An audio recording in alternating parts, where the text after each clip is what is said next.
Olá, eu estava aguardando você para começar uma história. Um sonho acordado, um delírio. Um passeio por terras onde nem as regras da natureza, tampouco as do homem, são respeitadas.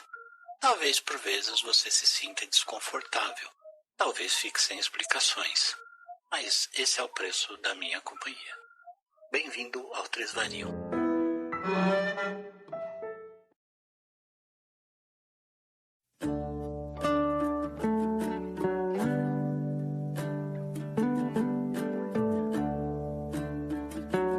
Episódio Stelvio.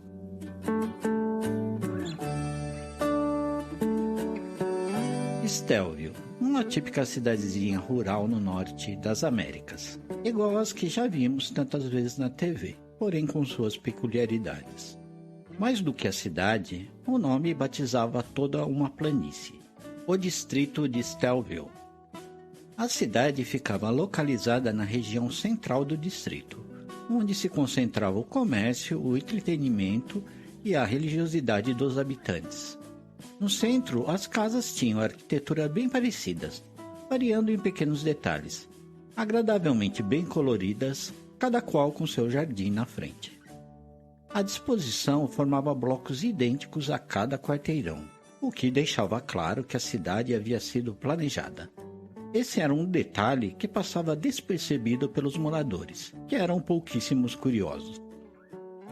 A maior parte da planície era formada por fazendas e campos que circundavam a cidade e sustentavam toda a população local.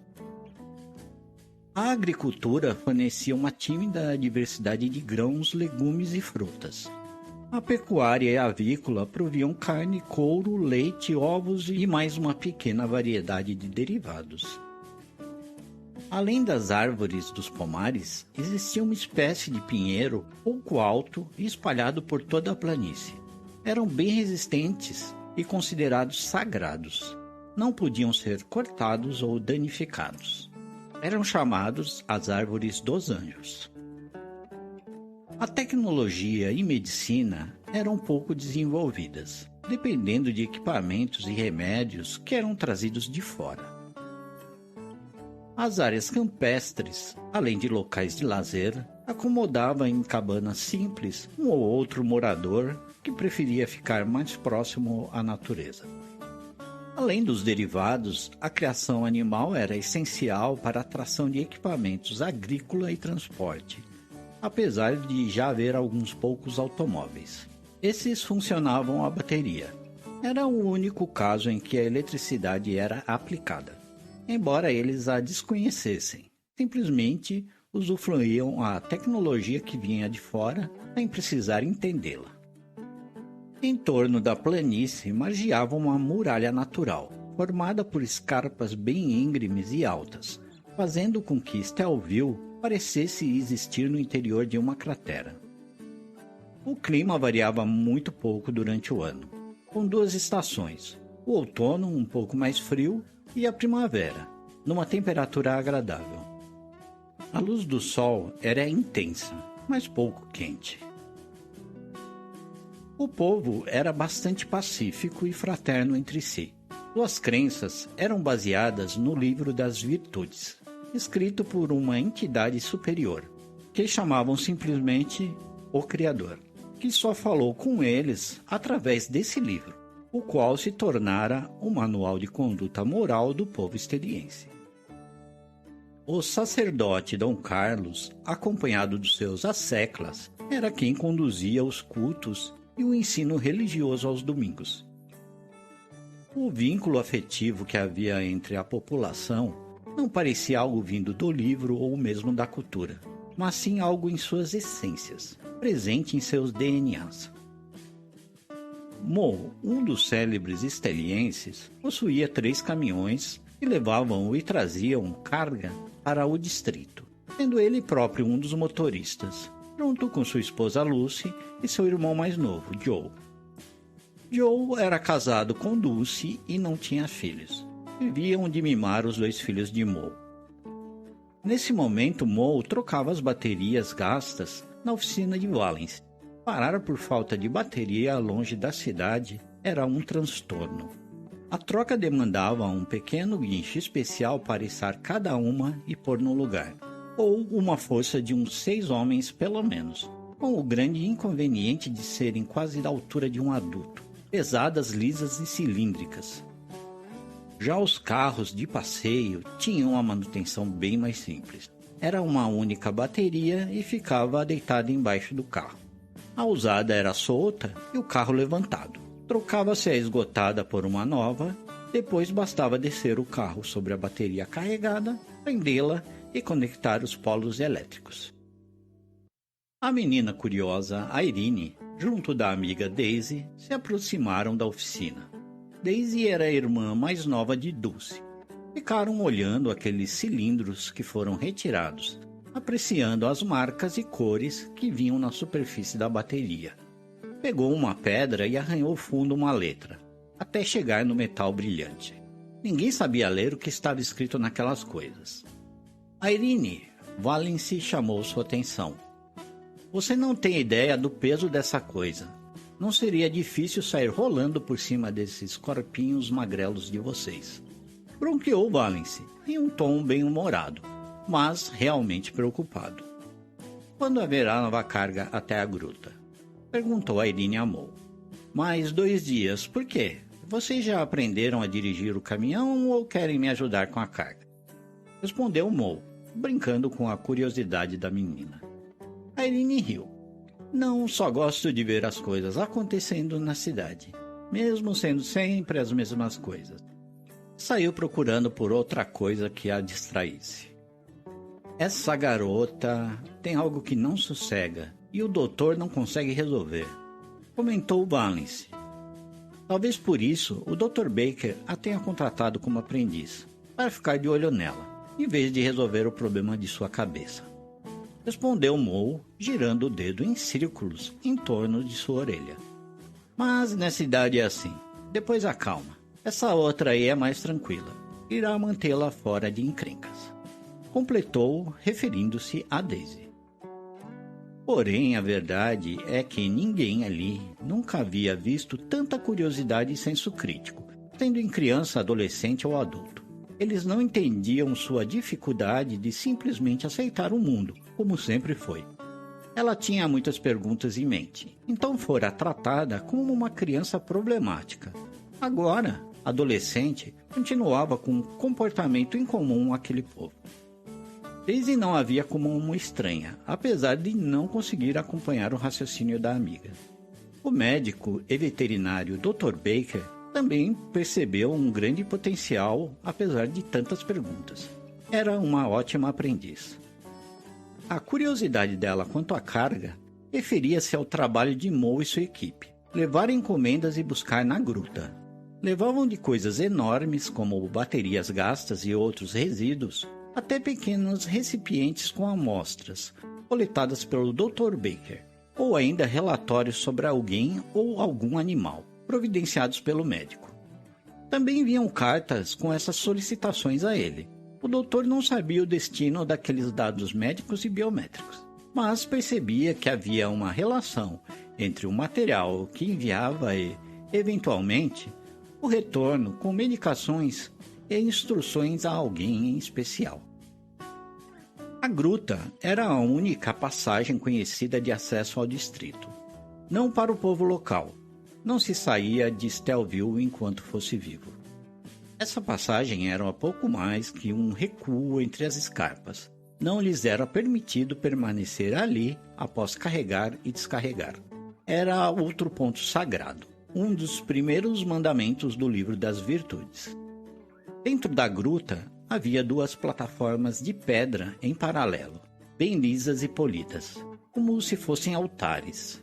O veículo encaixava-se entre as duas, a altura era a mesma da carroceria do caminhão. Numa plataforma ficava a carga para retirar, e a outra ficava vazia para descarregar.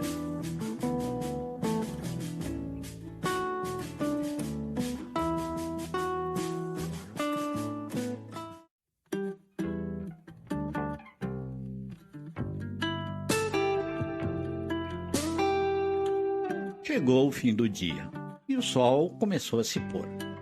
uma série de segmentos luminosos formando uma enorme faixa que atravessava todo o distrito, de leste a oeste. Escondia-se por trás dos picos das escarpas mais altas. Da mesma maneira, os primeiros raios âmbar da lua apontaram nas escarpas do outro lado, até que o sol se pôs por completo e todo o lugar ficou com uma aparência de bronze mal polido.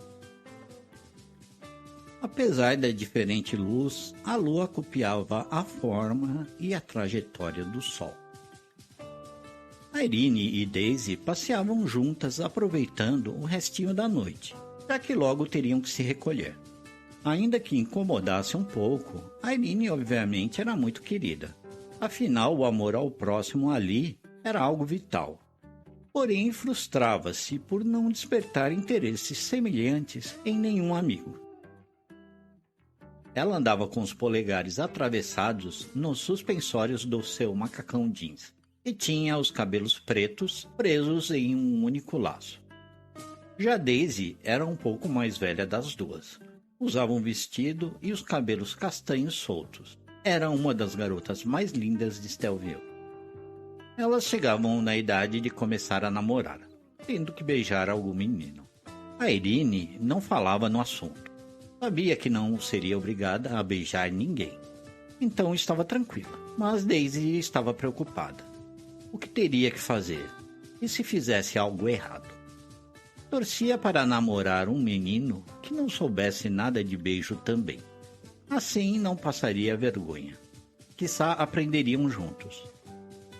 Ela já havia confidenciado esse receio algumas vezes a Irene, até que, com o pretexto de ajudar a amiga, ela propôs praticarem entre as duas. Daisy gostou da ideia. Pelo menos a amiga não a julgaria se fizesse algo errado. Apesar de nunca ter visto duas meninas se beijarem, também nunca disseram que era algo impróprio. Então deram-se um beijo, desajeitado, mas gostosinho. Depois disso, Daisy desistiu de namorar um rapaz. Estava feliz apenas praticando com a Irene, que já escondia esse desejo havia algum tempo.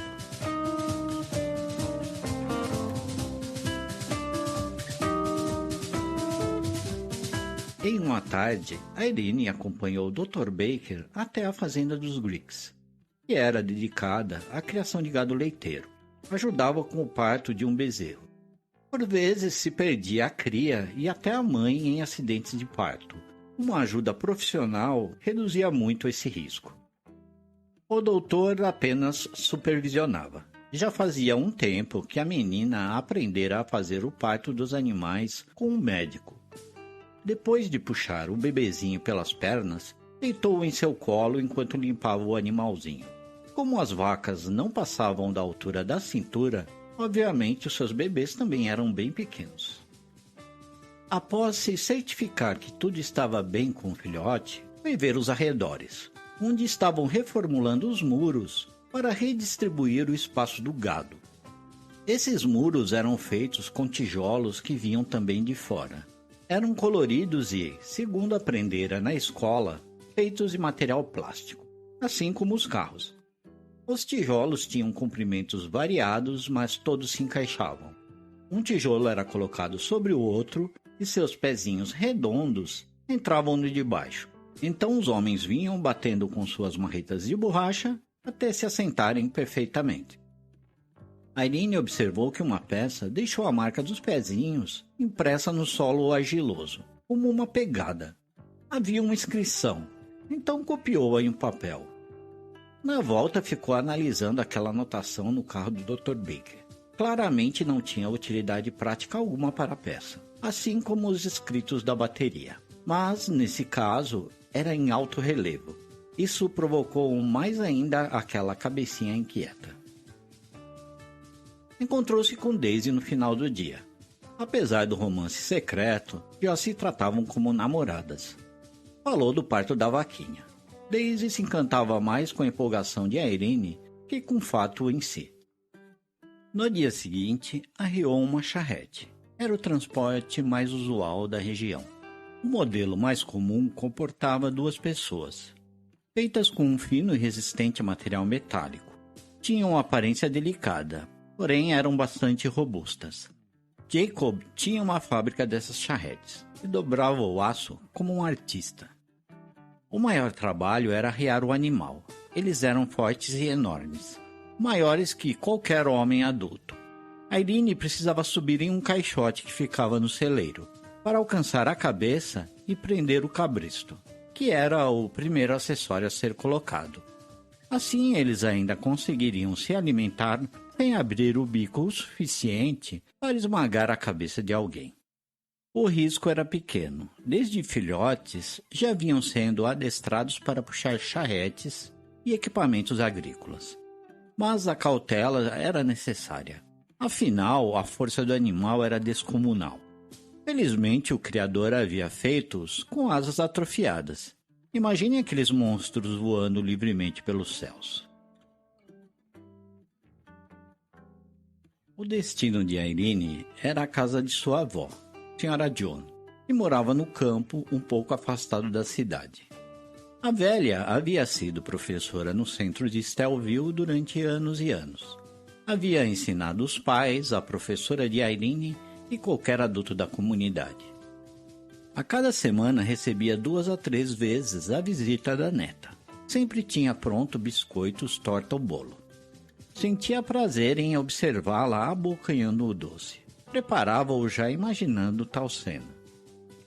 A vovó Joan passava o dia cuidando de seu jardim e pequenas criações na sua casa, ajudada por Agatha, uma ex-aluna e agora cuidadora. A avó era mais uma das poucas que não achava a Irene estranha, apesar de não entendê-la também. Assim que a garota saltou da charrete, a senhora abriu os braços com expressão de ternura que só se vê em avós, falando como se 2 dias fossem anos. Netinha da vovó, que bom te ver.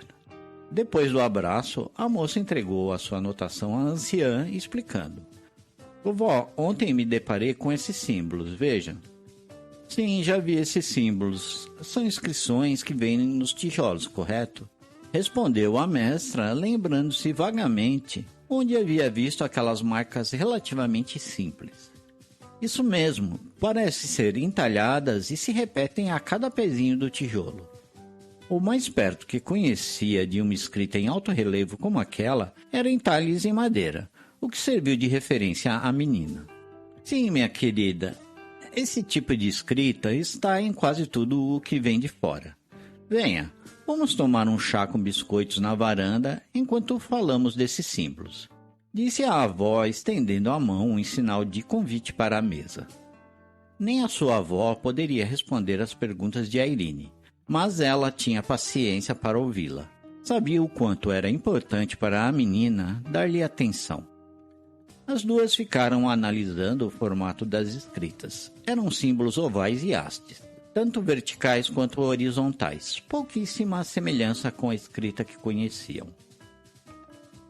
Não se chegou a conclusão alguma, mas a conversa foi divertida e interessante, fazendo muito bem a Sra. Joan. A Irene se despediu e as outras duas continuaram a cuidar das suas tarefas, agora falando sobre os devaneios da visitante. Havia uma escola na cidade e outras 2 nas áreas rurais. As aulas eram mais práticas que teóricas. Era pouca gramática, pois a linguagem e a escrita eram bem simples. Pouca matemática também. Precisavam era mesmo entender como plantar, colher, tratar de animais e construir utensílios para o dia a dia. O estudo mais teórico era o religioso que Dom Carlos ministrava aos domingos. Após mais algumas semanas, mais um parto de vaca levou a Irene e o doutor a uma fazenda de gado. A Irene pensava em como a vida dos bezerros era delicada, assim como a dos humanos. Os gansos botavam ovos e chocavam sem a ajuda de ninguém, assim como os primos pequenos, os patos. As galinhas também não davam trabalho com suas crias. Com altura ligeiramente maior que a dos patos e vacas, pouco passava da cintura de um adulto. Por que os humanos e as vacas não botavam ovos também? Quando voltou à cidade, encontrou as pessoas em pequenos grupos de murmurinho. O clima era de pesar. algumas chorando. Elas olhavam em direção ao campo. Daisy correu para ela e abraçou-a chorando com a notícia. A senhora Jones se foi. Vai retornar para o criador. Irene sentiu o chão sair debaixo de suas botinas. Fizera a sua costumeira visita à avó havia poucos dias. Então chorou enquanto abraçava Daisy. Ainda bem que a tinha naquele momento. Um carro trouxe o corpo da anciã coberto e Agatha, com olheiras enormes e faces vermelhas de tanto chorar. O preparo para a cerimônia era algo rápido. O corpo foi levado para o templo. Dom Carlos e seus auxiliares cuidavam dos preparativos para mandá-la de volta. Era assim que lidavam com a morte, tudo em meio a orações. Envolveram-na em uma mortalha e deitaram-na numa pequena plataforma de madeira. Havia 6 travessas salientes, que serviam de cabos para facilitar o transporte do corpo. Era chamado o último leito, fabricado pelo marceneiro, Frank. Era simples e bem acabado, como uma mobília fina.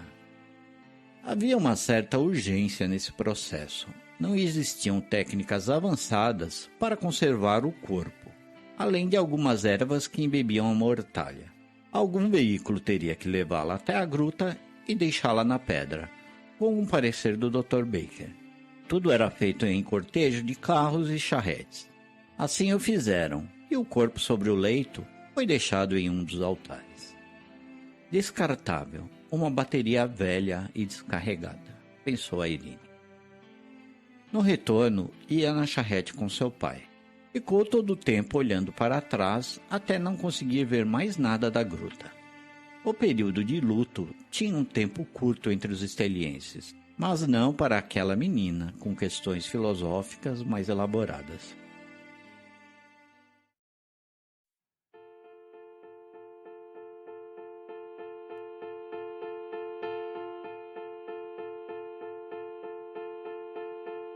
Era comum, um dia após um funeral, haver cartas e medicamentos para retirar na gruta. Dessa vez seria Lucy a ir buscar. E lá estavam a correspondência e encomendas. Uma das orientações ao doutor foi medicar Dulce, esposa de Joe, com uma dose de um elixir. Por vezes mandavam esses medicamentos a alguém, mas não era o mesmo para todos. A Irene e o médico sempre cheiravam o composto e sentiam a diferença. Ela queria provar, só uma gotinha, dizia ela, mas o doutor era rígido com a medicação.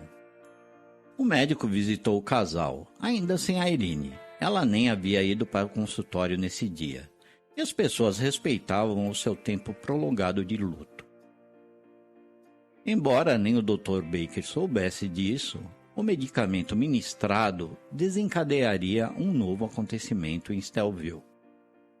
Em algumas semanas, Dulce foi ao consultório. Não estava se sentindo muito bem, vomitando e sua menstruação atrasada. Ela já desconfiava o que poderia ser. Estava ansiosa para que o Dr. Baker confirmasse. Ele examinou enquanto explicava para a Irene o que fazia a cada passo. Entregou um pequeno frasco à paciente, pedindo-lhe que fosse ao banheiro e coletasse um pouco de urina. Depois fechou muito bem o frasco para enviar para fora, onde a suspeita de gravidez seria analisada. A resposta era rápida, 1 a 2 dias. Tudo indica que você está grávida, mas vamos esperar o resultado do exame, explicou ele. Dulce saiu encantada do consultório, mas controlou a ansiedade de contar ao marido.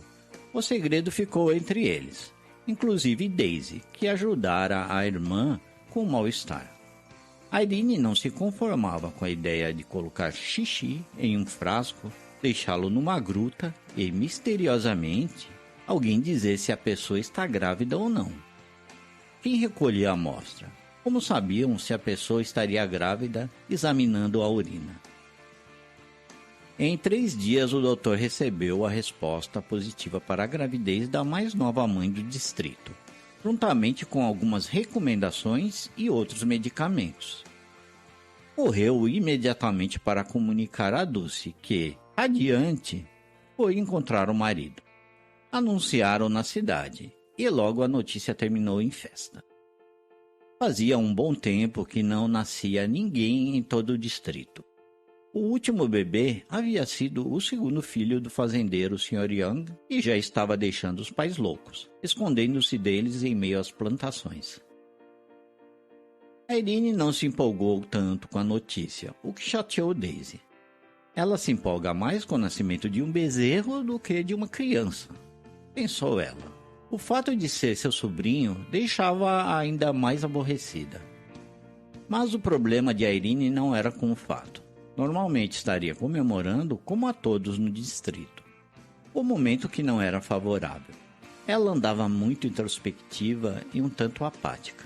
Comportamento que não passava despercebido em uma pessoa tão entusiasmada. Daisy a havia acompanhado até a cabana da anciã no dia anterior. O jardim perecera, dando lugar a um mato e ervas daninhas. A casa estava vazia. Os animais haviam sido distribuídos entre os vizinhos e Agatha voltara a morar na cidade. Já estava de casamento marcado, inclusive. A Irene viu a morte em tudo na casa. Os vidros das janelas empoeirados, sem as cortinas coloridas que Agatha ajudava a Sra. Joan a manter.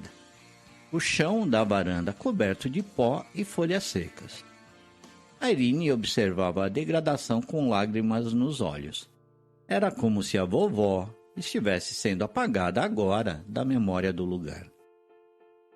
O motivo da introspecção de Irene se revelou durante o casamento de Agatha. Aproveitou a cerimônia com a atenção toda voltada aos noivos e deu início ao seu plano.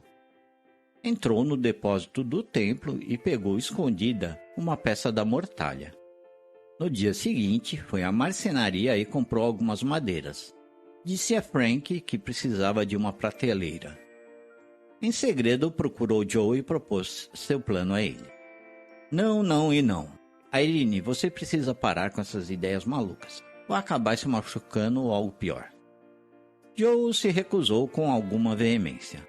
Mas, mesmo para aquele povo inocente, Joe conseguia ser ainda mais simplório. E a Irene insistiu até que o rapaz acabou cedendo. Guardou segredo, principalmente da esposa, para não preocupá-la, e passou o dia seguinte em estado de estresse notório. Não conseguia disfarçar a tensão que a Irene causou.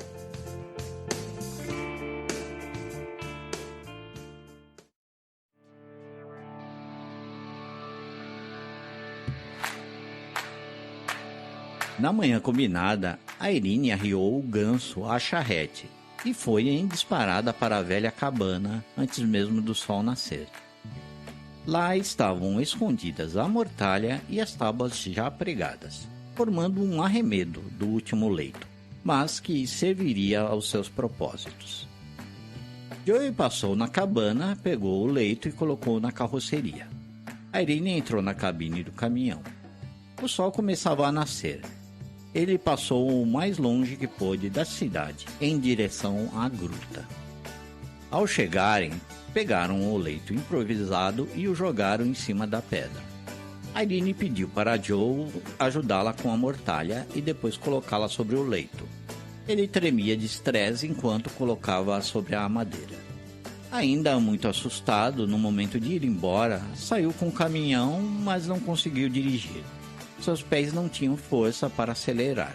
Entrou em colapso, parando a alguns metros com o suor escorrendo em bicas pela testa.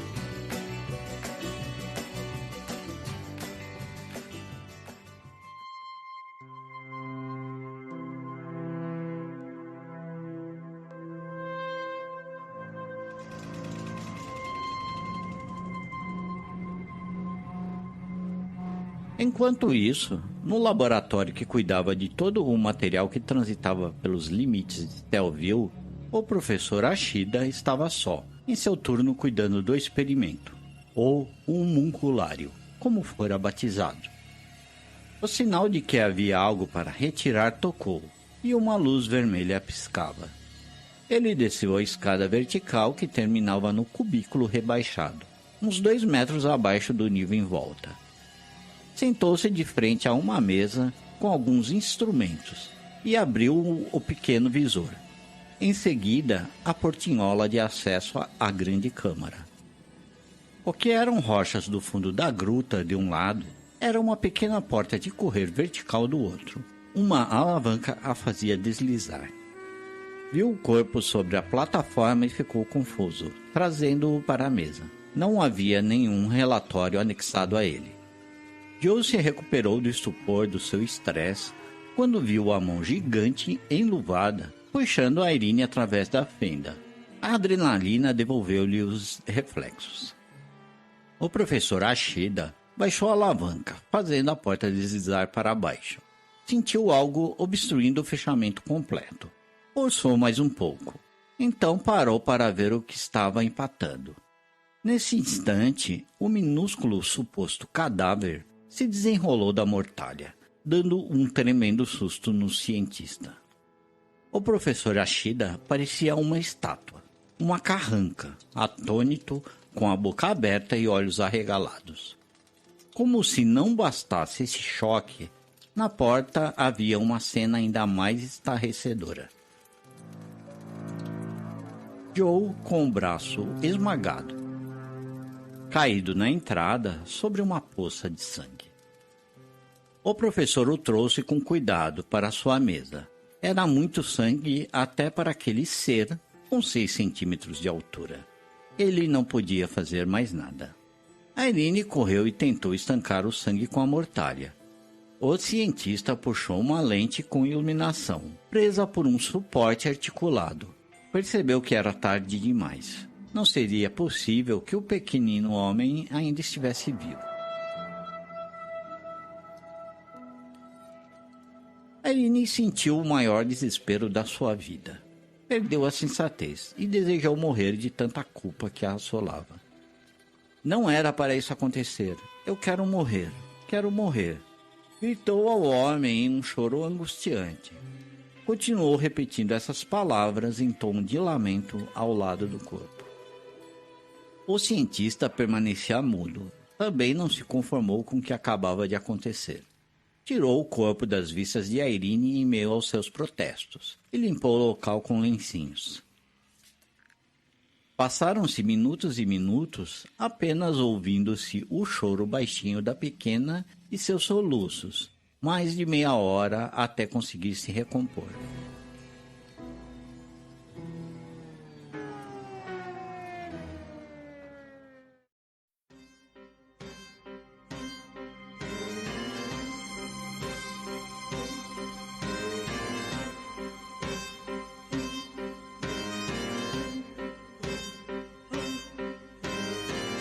Se a Irene pudesse ver acima daquela saleta, veria uma estrutura sustentando vidraças abaixo de si, formando uma redoma pouco convexa.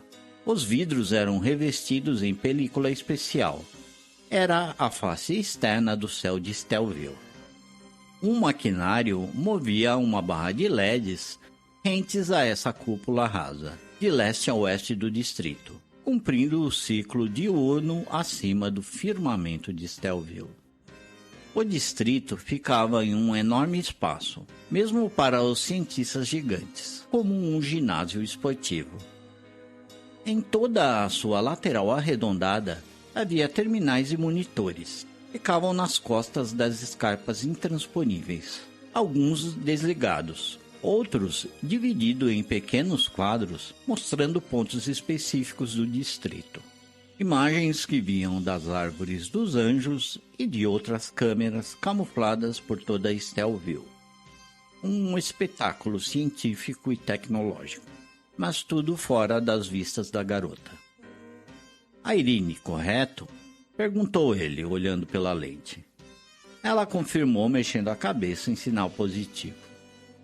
Ele não queria informar o acidente aos colegas. Afinal, verificou as imediações negligentemente antes de abrir a porta. Nunca imaginaria, em tantos anos fazendo aquele trabalho, que alguém estaria por perto olhando. Por outro lado, para a maioria da equipe de cientistas, seria como se morresse um ratinho em um viveiro repleto deles. Irene, explicou ele de maneira que ela entendesse. Temos te observado. Você tem muita curiosidade e é muito questionadora. Isso não é ruim, mas não nos era esperado. Todos no distrito podem fazer escolhas simples, mas você é especial. De alguma maneira, superou a capacidade do seu povo de raciocinar. Infelizmente, você não se adaptaria a esse mundo. Não sobreviveria aqui por muito tempo. Até o clima te mataria. Peço que volte para Stellville e permaneça. Aqui sua vida é muito frágil. Ele poderia citar como exemplo a facilidade com que esmagou o braço do amigo por acidente, mas achou inadequado. Você pediu para morrer. Não posso fazer isso. Serei obrigado a mandá-la de volta. Posso te dar um novo propósito, inclusive. Lembre-se que existem pessoas lá que te amam.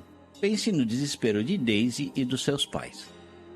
Terminando o argumento em chantagem emocional. Irene continuou com vontade de morrer, mesmo após o discurso do cientista. Não queria propósito algum naquele momento. Mas cedeu, principalmente ao apelo emocional. Realmente não conseguiria aproveitar aquele mundo gigante. Não desceria nem da mesa sem ajuda. E aquele lugar era muito frio.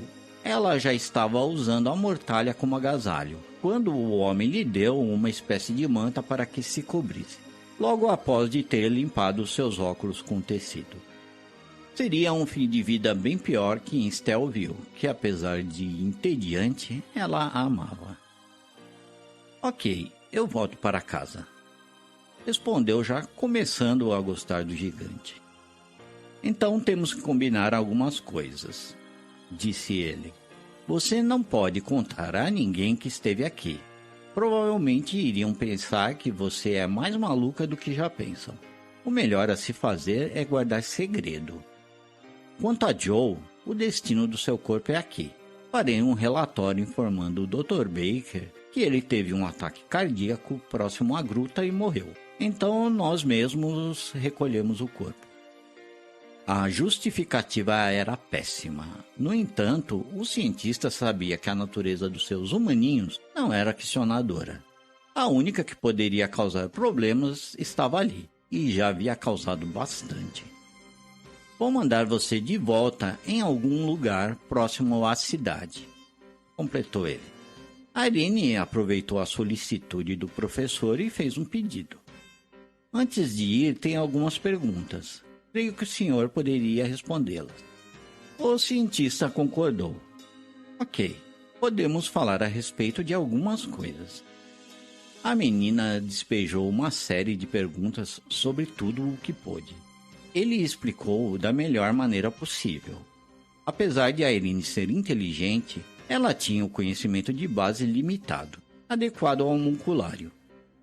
Em meio à conversa, tirou o papel todo amassado e mostrou a ele, perguntando o que significava. Ele trocou seus óculos pelos de relojoeiro, que serviam para ler a diminuta correspondência que trocava com os homenzinhos. É o nome da fábrica que faz os tijolinhos coloridos. Se chama Lego, respondeu. Lego? Murmurou ela, pegando o papel de volta. Depois de horas de conversa, o cientista pegou um frasquinho com a pinça e entregou a ela. Era um dos seus elixires, conforme havia conversado a respeito pouco antes, e orientou a menina. Esse composto irá fazer você dormir. Vou deixá-la próxima à cidade, onde deve acordar pouco antes da noite. Ela não gostou da ideia, queria ficar consciente. Tentou recusar, mas o professor tinha mais poder de argumentação e a convenceu. Existiam outras aberturas para o homunculário em pontos estratégicos, não tão bem monitoradas como o acesso principal à gruta, mas eram úteis em emergências. Aquela provavelmente era a maior emergência da história do experimento. Ela tomou o sedativo e, em poucos minutos, começou a ficar com os olhos pesados, então adormeceu.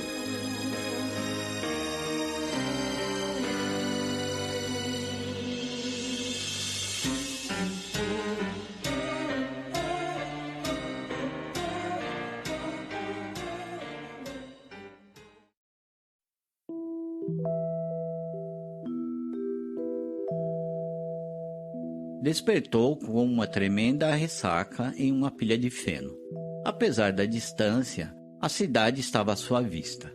O sol já se punha. Assim que sentiu-se segura para caminhar, foi para casa. O peito apertado e o coração batendo pesado. Mal tinha ânimo para andar. A conversa com o professor Ashida havia a animado um pouco. Mas, agora, não bastasse a dor de cabeça e o mal-estar, tomou um golpe quando recobrou a noção de realidade. Segurava o próprio braço esquerdo com sua mão direita, como se abraçando e apertando o vazio em seu peito. Chorou durante todo o percurso. Em casa, recolheu-se ao seu quarto, a alma corroída pela culpa. Não conseguiria olhar no rosto de Daisy. Não queria ver Dulce e Mo nunca mais na sua vida. A notícia da morte de Joe chegou logo depois de Irene se recolher. Passaram o dia procurando por ele. Já haviam encontrado o caminhão abandonado com a porta aberta. Mais tarde, na gruta, a carta comunicando como havia sido a morte do rapaz, conforme o cientista combinara. Não pensaram muito a respeito do fato. Inclusive, Joe andava muito nervoso por aqueles dias. Já devia estar se sentindo mal e manteve em segredo. Ela aproveitou o momento de luto da comunidade e ficou reclusa em casa, se sentindo indisposta. Todos acharam que era o tempo de luto da menina, que não lidava bem com a morte como eles. Mas dessa vez era bem pior.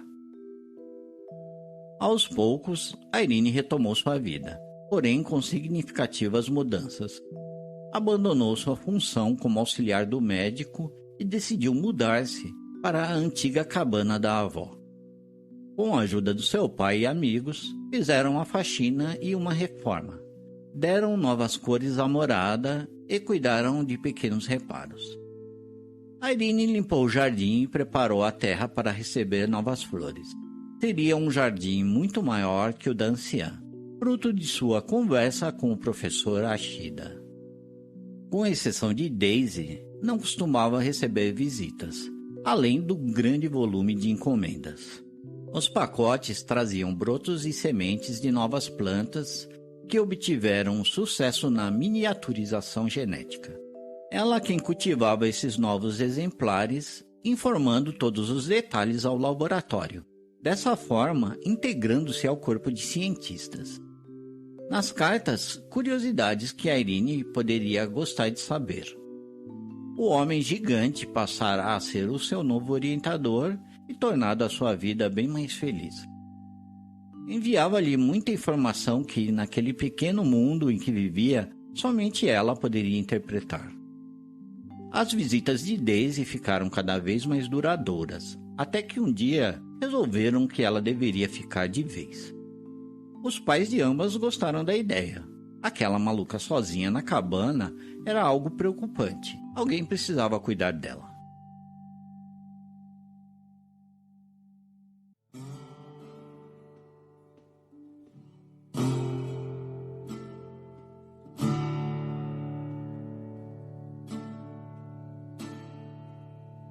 Os meses se passaram. Um dia Lucy chegou correndo em seu carro, avisando as meninas que a viúva Dulce havia entrado em trabalho de parto. Entraram às pressas no veículo e partiram para a cidade. Mas parece que o Criador havia reservado um destino trágico àquela criança. Não bastasse ter-lhe tirado o pai antes mesmo que nascesse, o bebê não se posicionou. A mãe acabou não resistindo e a criança nem nasceu. As mulheres que ajudavam o parto chorando, enquanto o Dr. Baker oficializava o óbito. Daisy soube assim que chegou e desmaiou. Algumas pessoas a levaram para o banco do jardim. Irene nunca mais havia visto Dulce. Agora a encontrava morta. O corpo nem havia esfriado ainda. Em vez de tentar reanimar a parceira, entrou no quarto onde estavam as duas mulheres e o doutor se lamentando. Abriu a maleta do médico e gritou: "Sai todo mundo, fica só o doutor." As duas, sem pensar muito, fugiram do quarto assustadas, atropelando-se na porta. Com o bisturi do médico na mão, começou a cortar o corpo, abaixo do abdômen. Obviamente não havia mais pressão sanguínea. Mesmo assim, o sangue que escorreu fez uma tremenda bagunça. A Irene retirou o bebê puxando as perninhas através do corte que havia feito. Deu um tapa em seu bumbum. Nada. Mais uma vez. O bebê irrompeu em um choro alto, deixando o Dr. Baker petrificado. A Irene chamou-lhe a atenção. O cordão, doutor. O homem se recompôs. Pegou a tesoura e cortou o cordão. Havia acabado de presenciar um milagre, operado pelas mãos da sua ex-aprendiz. A Irene chamou as parteiras de volta pedindo ajuda com o recém-nascido. Em seguida, correu para Daisy, que voltava a si. Estava aos prantos no banco. As pessoas em volta afastaram-se. A Irene estava assustadoramente ensanguentada. Uma das mulheres saiu na porta com o bebê já limpo e enrolado. Daisy pegou a criança sem entender nada. Ficou olhando para a Irene, esperando uma explicação.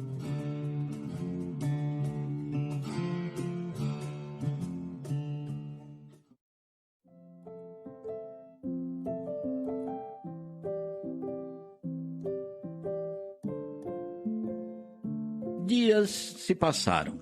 O luto com a morte de Dulce foi curto, como de costume. Mas o milagre operado por Irene ganhou um capítulo na história dos estelienses. Não só por esse fato. O seu conhecimento avançado proporcionou melhoras no cotidiano dos cidadãos. Novas plantas ornamentais, além de hortaliças e legumes que enriqueceram o cardápio do distrito. O emprego do motor elétrico dos carros em outros equipamentos, antes tracionados por força manual ou animal, proporcionando um avanço na produção. Ela passou de uma garota maluca para uma jovem de mente brilhante. As pessoas continuaram sem entendê-la muito bem, mas percebiam agora que era por causa da sua genialidade. Conquistou o respeito de todos. Em torno da sua cabana agora havia um verdadeiro jardim botânico. Principalmente à noite, emanavam fragrâncias extraordinárias de novas flores e ervas, iluminadas pelo âmbar da lua. Em meio àquele viridário, se ouve o choro de um bebê. Vinha da cabana. Daisy, sonolenta, cutucou a Irene na cama e disse: "O Lego o acordou novamente. É a sua vez de cuidar dele."